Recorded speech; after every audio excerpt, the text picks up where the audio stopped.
Good morning, Fergus Falls. Now we will turn over to the story on the City Bakery. When it comes to making desserts, Lance and Lisa at City Bakery take the cake. Amzie, do you know how hard these bakers work and what time they start their day? Did you know that the bakery doesn't just make rolls, they also have specialty items? The bakery crew puts a lot of hard work into their treats and sweets, and it's all $1 or less.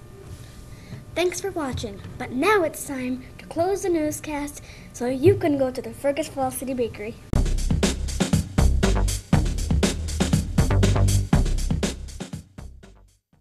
Welcome to Techno Girl Saturday. You might be surprised to hear that Biffley's and the Bookmark have been in business for 18 years. Why did you decide to open this store? Well, we opened it, my wife and I have both had a love for games and gadgets and that type of thing. I've always had a moderate interest in retail, although the first day that we opened our store was my first day in retail, so there was certainly a pretty sharp learning curve for us.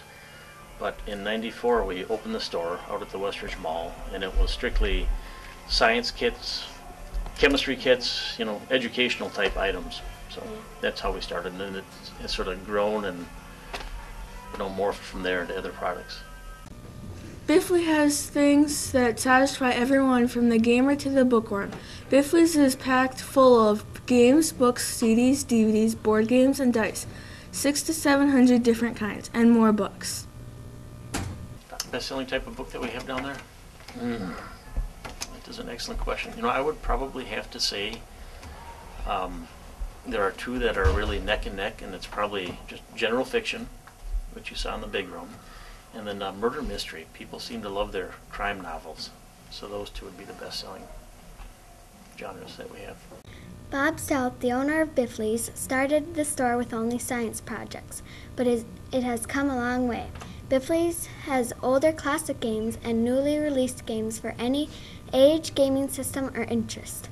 Biffley's is a popular and busy store in downtown Fergus Falls. With summer coming, vacationers and tourists will be looking for a good read. Stop into Biffley's and Bookmark now.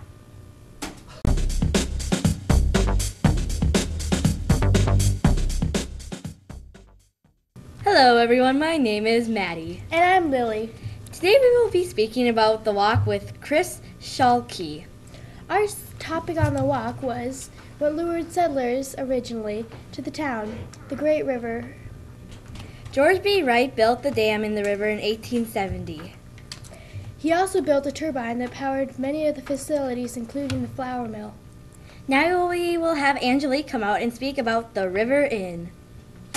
The River Inn was built in 1926, and it hasn't changed since. It was built using medieval architecture by Vernon Wright, the son of George B. Wright, who built the dam. It looks like a castle and even has a coat of arms. And the coat of arms has otters holding each other's tails that symbolize Otter Tail River, and a fish symbolizing the fish that come out of the river, and some squiggles that symbolize the rapids and the falls. Back to you, Lily. We will now be introducing our next guest, Madison.